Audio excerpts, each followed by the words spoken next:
just a little bit for you. Just set down just a little. How's that? That's better. Okay. Welcome everybody to the show, Crossing the Spotlight, and got an exciting show for you tonight. And you're gonna be glad you was here. And quick announcement, real quick. But before I do that, this is Prophecy in the Spotlight. You're listening live. This is the 18th of January, January 18th, 2024. And we are still here. Can you believe that? The trumpet has not sounded yet. The dead in Christ have not yet arisen from the grave. And we which are alive and remain have not yet been caught up. But it's coming, my friend. It's coming, and it's coming soon. And I'm going to bring you. A show tonight called "Why I Know the End is Near." Why I know that the end is near. And let me give you a couple of announcements here first. First of all, we have a need. We're looking for an RV, a recreational vehicle. It can be a pull behind. That's probably preferable. It could be a Class C with a motor. It could be a Class A. It kind of needs to have a slide out. I'm not saying we have to have a slide out. I think if it's set up right, we could make it work. But a slide out would be so much nicer. We need a RV so that we can do more programming in a better environment and have everything set up, have the studio set up, not have to. It would be a great help in these last days. And so what we're asking is, do you have one that you'd like to donate to Prophecy in the Spotlight? All right, there you go. Would you like to? Do you have one? I'm not asking anybody to give us a brand new RV. I'm not that. I mean, thousands and thousands of dollars. I'm asking, do you have one that you're not using, that you don't need, that you'd like to be used for the work of God and for the ministry here? Let me know. Give me a shout. Email me, text me, call me. Say, Brother Goodwin, God's laid it upon my heart. We've got one sitting here in the yard, and we want you to have it. Prophecy in the Spotlight. And all right, so there you have it. It's a need. It can be a motorized one, Class C, Class A. It could be a pull behind. Now, a fifth wheel, I've hauled fifth wheels before. At the moment, I do not have a truck with a fifth wheel, unless you could deliver it. But anyway, pray about it, and or maybe you just want to send us a few $1,000s. Maybe a few of you want to send us a few $1,000s. We'll go buy a used one somewhere. By the way, this is the time to buy. There's nobody RVing today, nobody camping. This is a good time to buy a used RV. But I thought maybe somebody's got one and you'd like it out of your yard, or maybe you got no use for it anymore, and you'd like to see it used for the ministry. Pray about that. All right, boy, great crowd over here on YouTube. There's not many here on Facebook. I don't know why. But over there on YouTube, we got a crowd over there. So, all right, here's once again. Here is. Oh, I had one other announcement. Very important announcement. I need a church. I need a church that would like to host a meeting. Now, Doc and I, we want to do prophecy conferences around the country, but that's something else. I'd like to do 4 to 6 conferences with Doc this year. Like every other month at somebody's church, a church that can bring in some preachers so that we can not only help your church, but that we could help pastors from surrounding areas, help get them a handle on prophecy, help them to realize how close to the end we are and some things that they need to know. Wouldn't that be great? Wouldn't that be a great thing to know? So pray about that. And secondly, I need a church that would like to host a special meeting with me, where I come in, and it's got to be a multi-day. I cannot do it on a Sunday. I won't be able to finish it. I need a few days. I need a Sunday through Tuesday, Sunday through Wednesday, something like that. or Monday through, it doesn't have to be a Sunday. Um, but I need a church that is set up where you can record to your computer in good quality. I mean, I need a church that's already doing it. Someone that where you record your programs already, your church program. I need some good quality microphone, audio, video. I need to record a series of messages that I've never recorded before. It's a series I call the Journeys of the Christian Life. And it's not just about the Christian life, it's prophecy at the same time.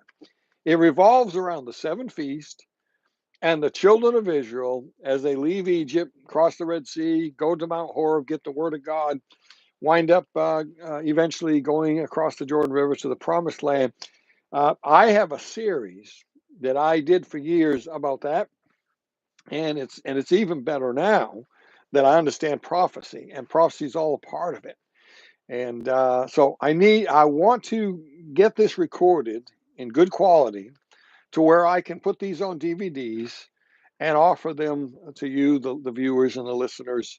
And okay, so I need a church. I need a church. I need a pastor that will get a hold of me, say, hey, I want to talk to you about doing this at our church.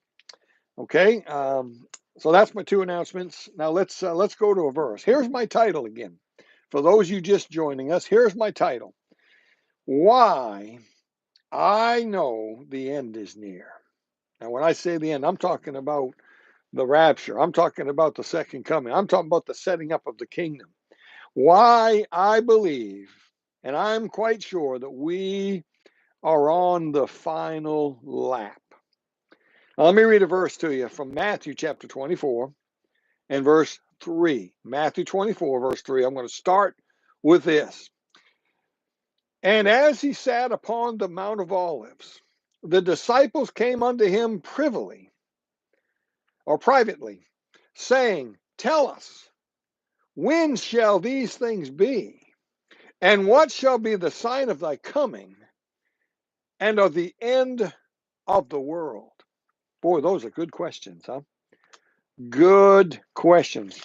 Let me get this shared. That's the one thing I forgot to do is share this on the other YouTube page or the other Facebook page. That could be part of the problem here. We don't have that many watching on Facebook. I do not know why. We got 26 people over there on YouTube. We just got single digits over here. So let's find it. Here it is. And let's get this shared on the other page, and that may bring us some more folks. In fact, we just lost one. Somebody left. How could you leave knowing that I'm going to tell you why I believe we're at the end of this thing? And then you leave. Okay. Bye-bye. Okay. Apathy. That's why. Apathy. People don't care. We live in a funny generation, my friend. And people just don't care. They don't believe anything. Pennsylvania's here. Brother Kippy, Miss Kippy, and Brother Frank are watching from up in Pennsylvania. Okay, I've got it shared. And so let's get the show on the road. Why I believe that we're on the final lap, that we're at the end of this thing and the Lord's coming soon. I've got some reasons here, and I just read you Matthew 24, verse 3. The apostles had the question, when shall the end be? Well, I'm going to tell you how I feel that we're near the end. And let me share. I wrote down, I think, 7 things here. 7 things. Let me give them to you just briefly, each one. I believe we're near the end. Number 1, because we're coming up on the Holy Sabbath. We're coming up on the kingdom age, the 7,000th period of years.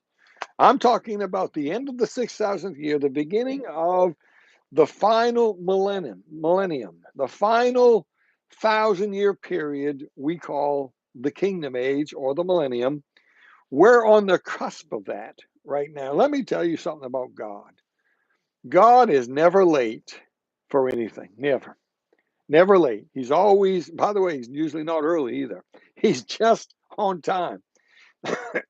Did you know the children of Israel Did you know that the 70-year captivity, that very important piece of time inside the Bible in the Old Testament, I'm talking about in the book of Daniel. I'm talking about the captivity. I'm talking about when the book of Daniel, chapter um, where the children of Israel are taken captive. Daniel is one of them. Somewhere around 600 BC.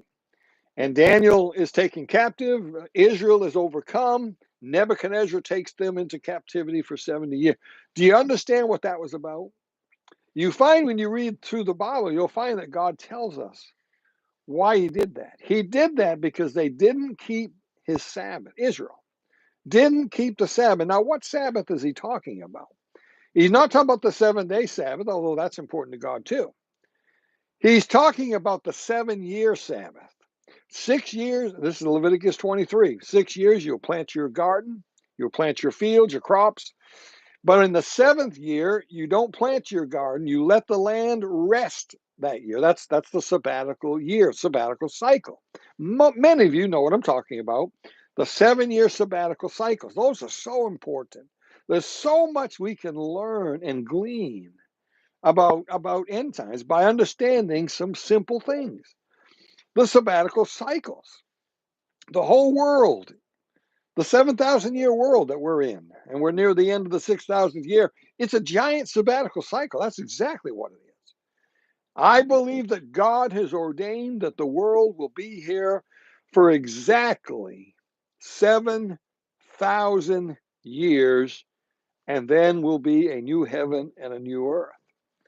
And it's going to end with that 1,000-year kingdom age.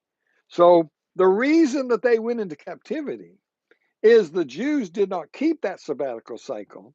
They didn't let their land rest on year number 7. They planted their garden anyway, and ignored what God said, and God judged them for it. And God pulled them out of Israel, and guess what happened? The land of Israel rested for 70 years. Do you know how many years there are in these 490-year cycles, these 490-year periods of time? There are 70 years of no planting your garden in a period of 490 years.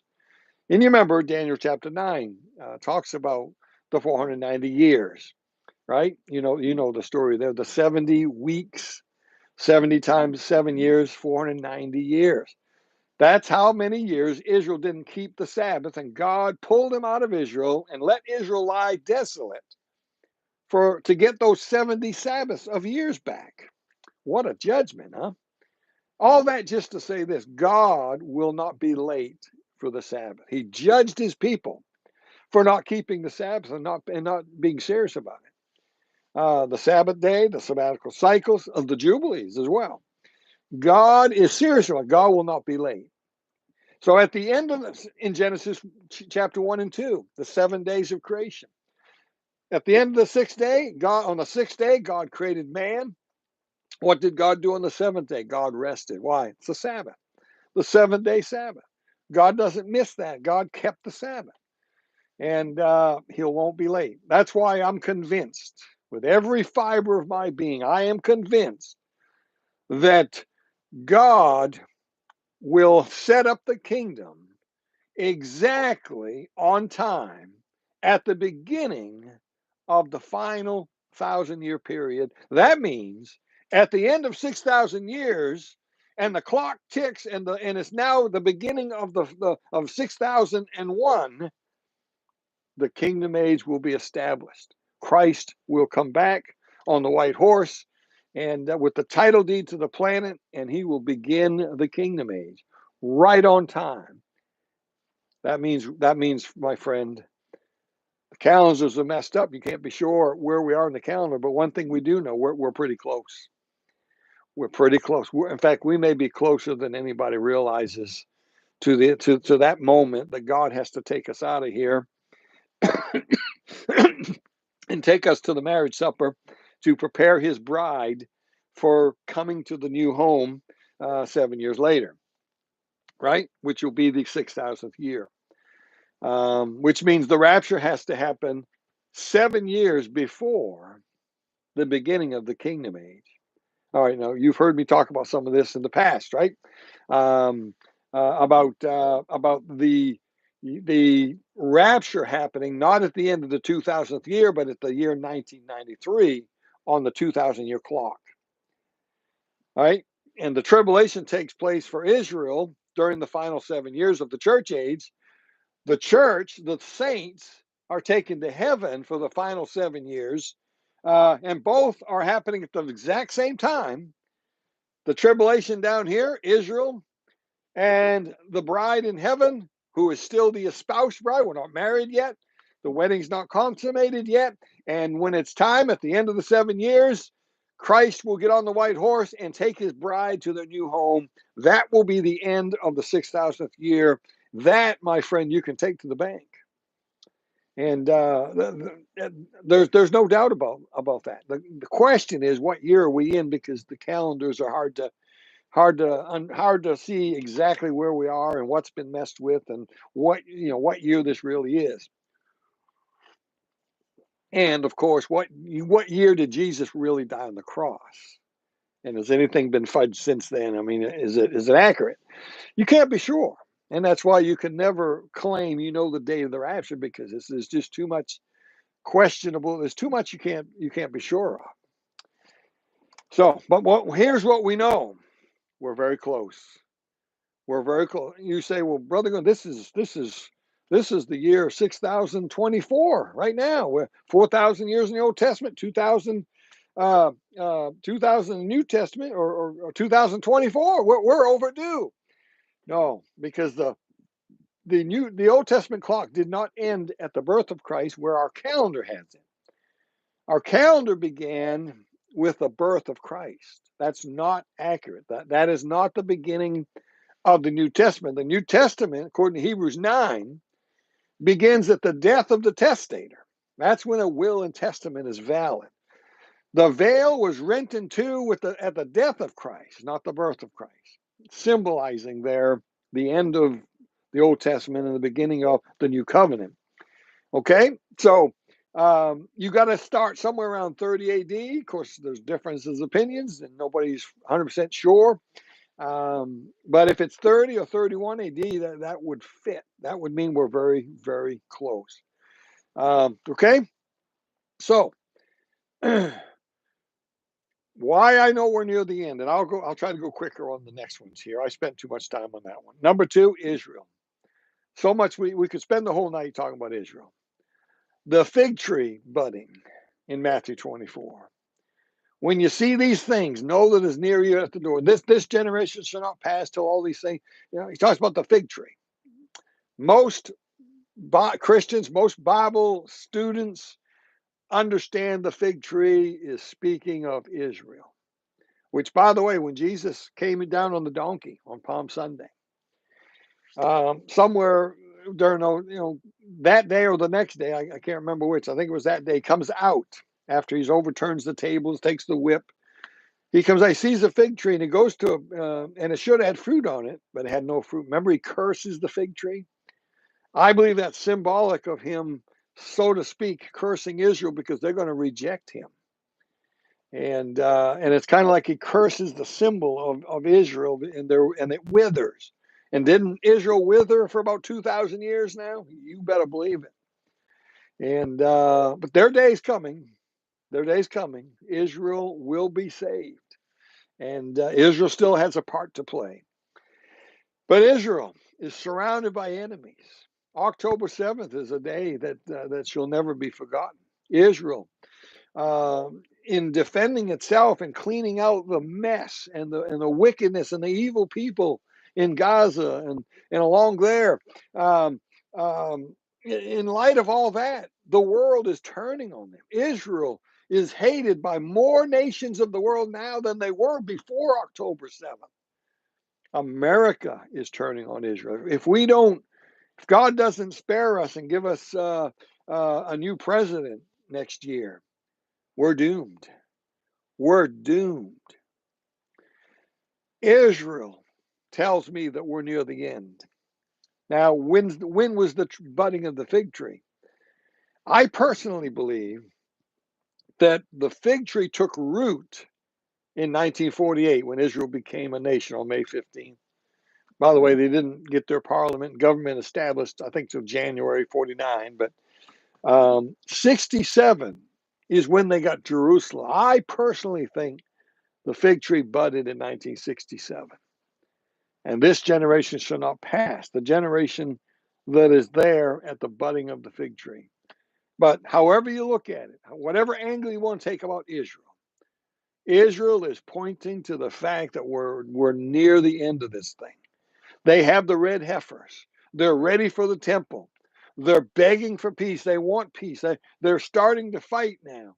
And it's all pointing to the fact that we're at the end of this thing. Thirdly, Russia.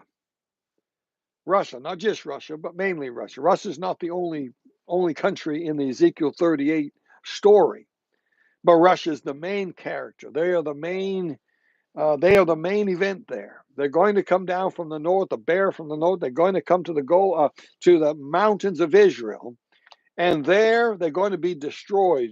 I think 70 or 80% of them are going to die in the mountains. And I've shared this many times. Mr. Putin is on record saying just 6 months ago or so, he said that the Golan Heights belongs to Israel. I'm sorry, the Golan Heights belongs to Syria. That's what he said.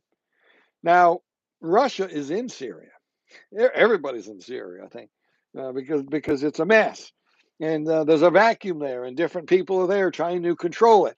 Mr. Putin is there. Mr. Putin has warships. He has soldiers. He's got aircraft there. He's ready for war with Israel. And that's why I believe he made the claim that the Golan Heights belongs to Syria, not Israel. Why? Because Russia's getting ready to go there. And by the way, we're pushing them right into it. Talk about a hook in the nose. America started the Ukraine war. America's keeping the Ukraine war going. And what's Putin going to do? Eventually he's going to say, "Fooey on this. I'm going down there. I'm going to take the Golan Heights. I'm going to Israel." And his demise will happen right there. And that's number 3. It's on. I don't know why it hasn't happened yet. It's so close. It's so close. And by the way, do they all have reason now? They're all claiming Israel is committing crimes against humanity, killing all these people in Gaza. We got to go down there and defend the righteousness. They'll have a holy cause to go there to the Golan Heights. It could happen any moment. We can see it. The chess pieces are all in place here. Number 4.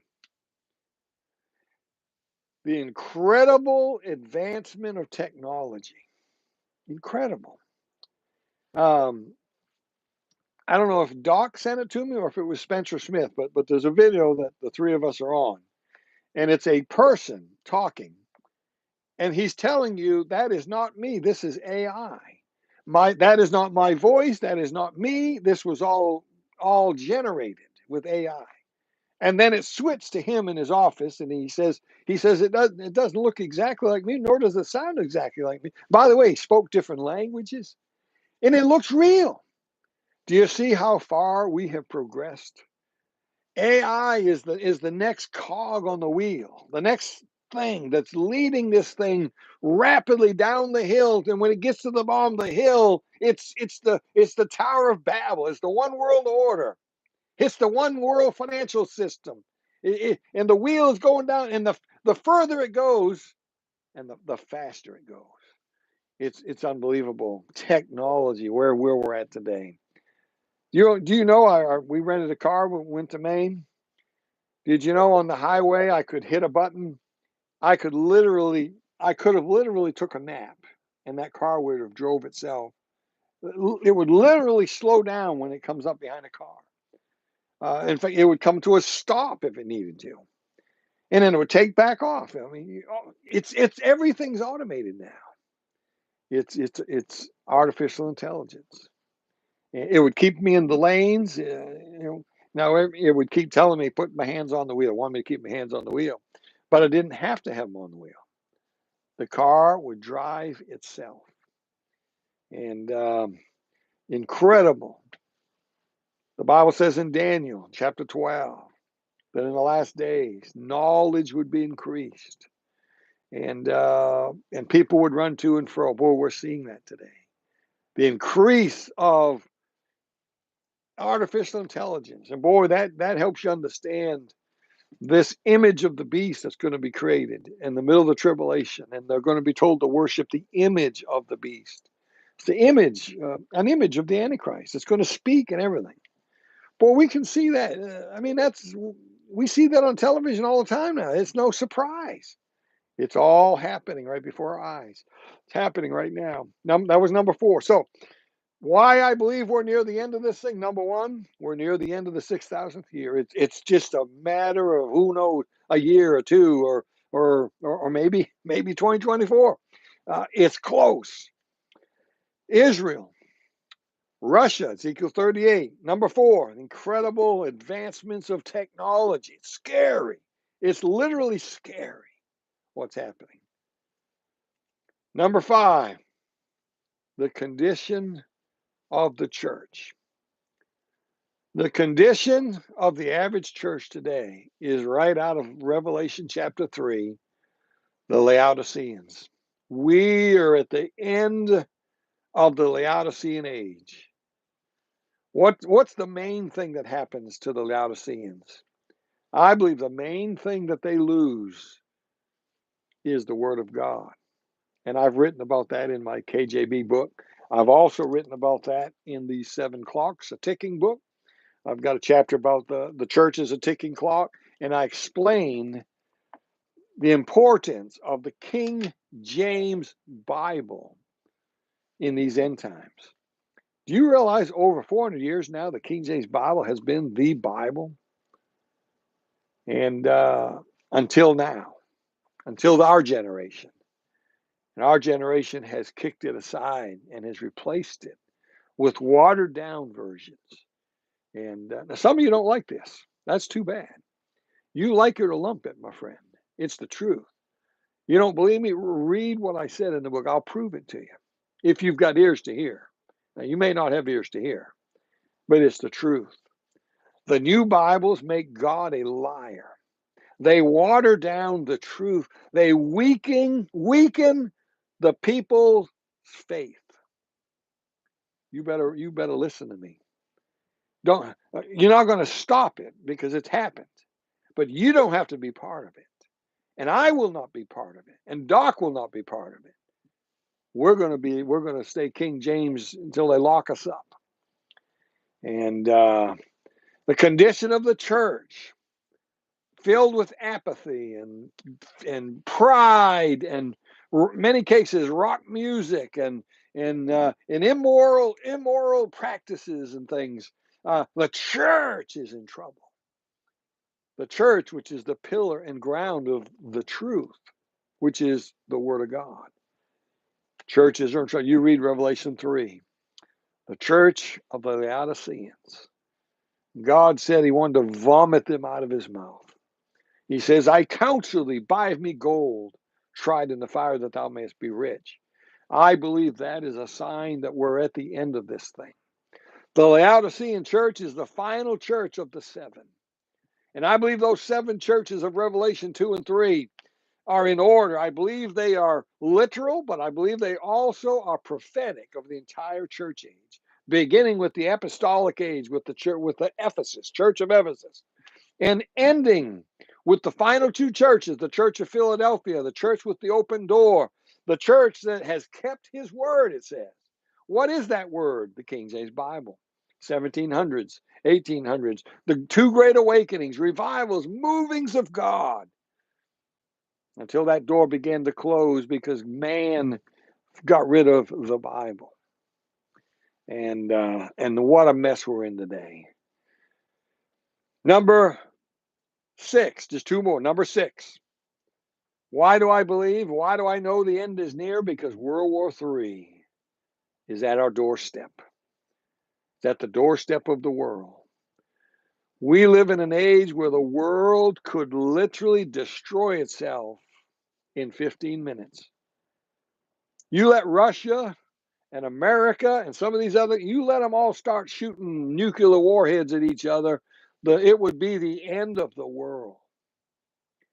Did you know that one warhead on a nuclear submarine has more firepower than all the bombs dropped by all sides on World War II?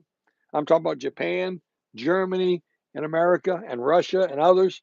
All the bombs dropped during the World War II are not as powerful as one nuclear missile on a submarine. Now you think about that for a minute. We've got hundreds, probably thousands of those missiles between Russia and America and a few other countries. The world could literally destroy. So World War III will be the destruction of the world. God will not let that happen.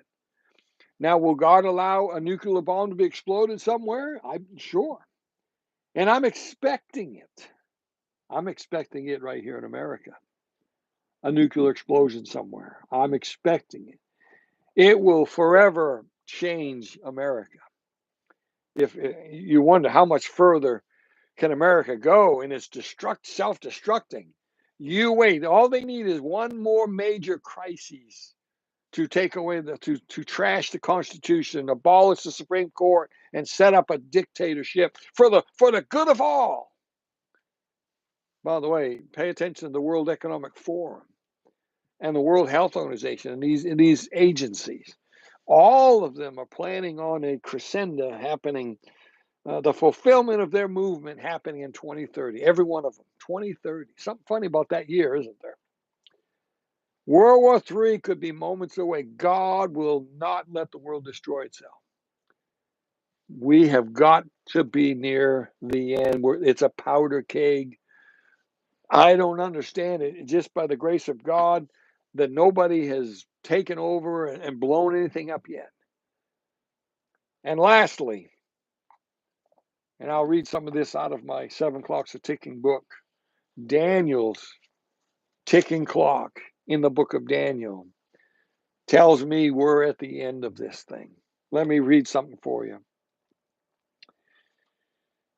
The marking of time, the end time kingdoms and civilizations are spoken of clearly in Daniel chapter 2, chapter 7, and Revelation 13.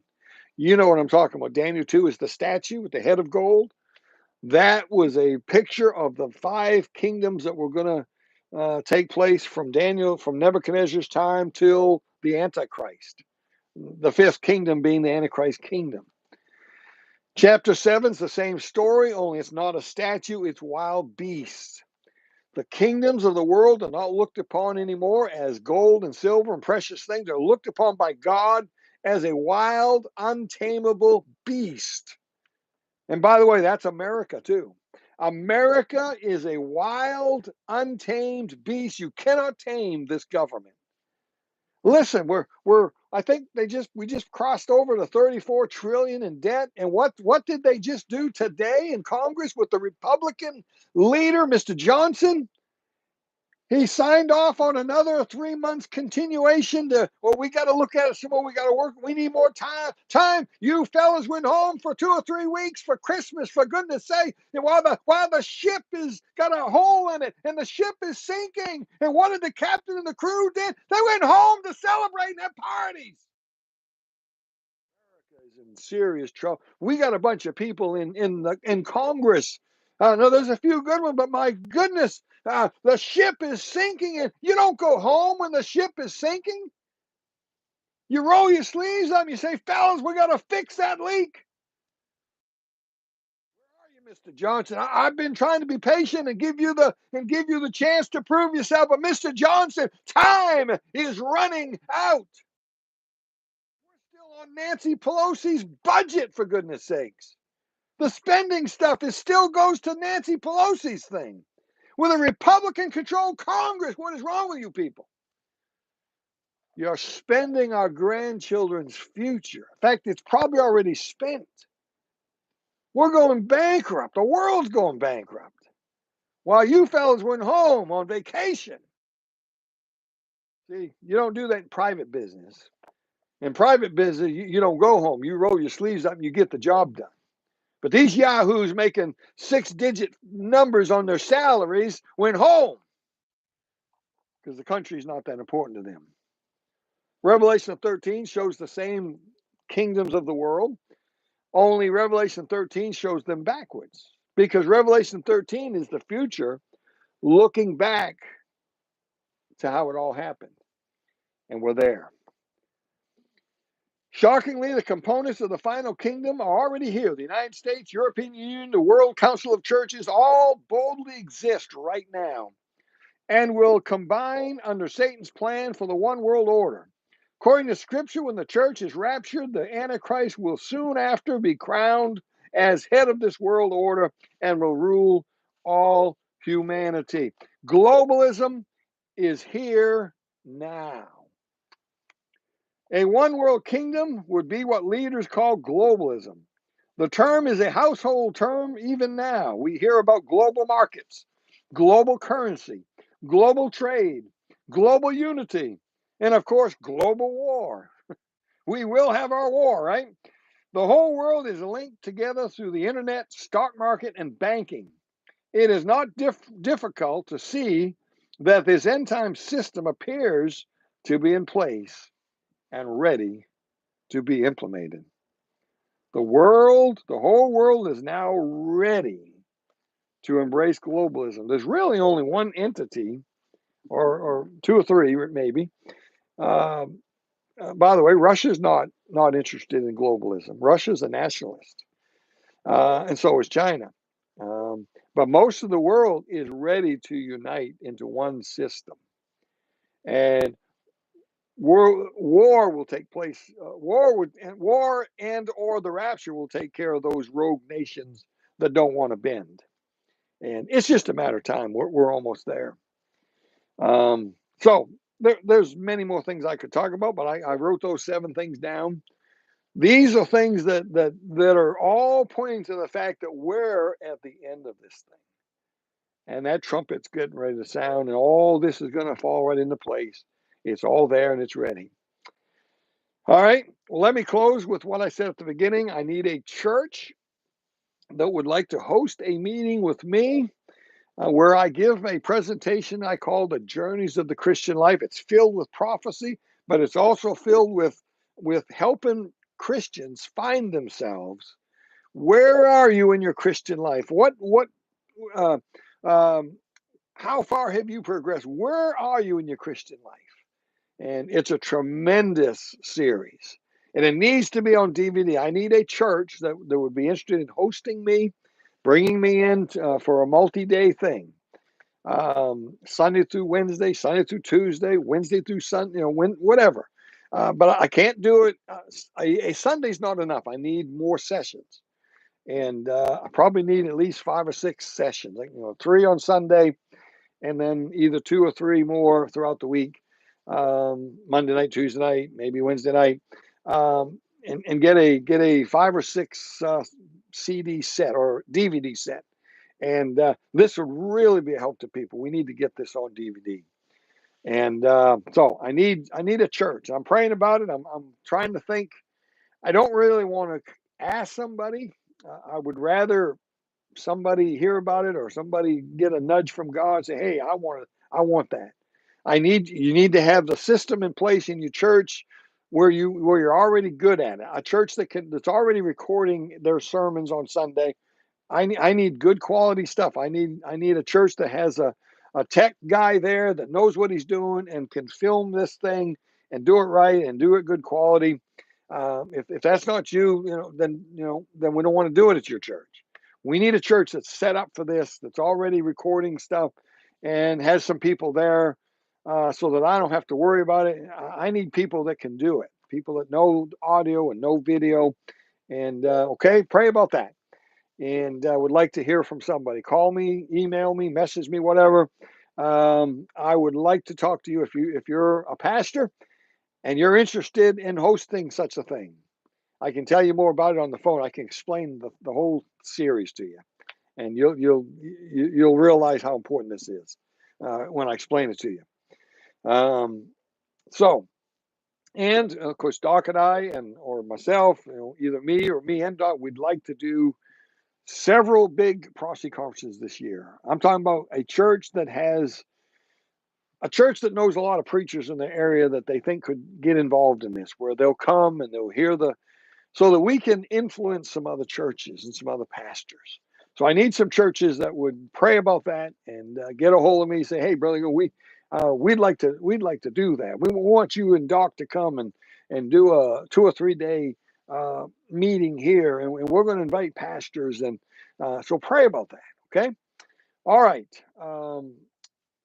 The end is near, my friend. I hope you're ready to meet Jesus because this thing's almost over. Are you ready to meet him? I hope so. But until that time, keep your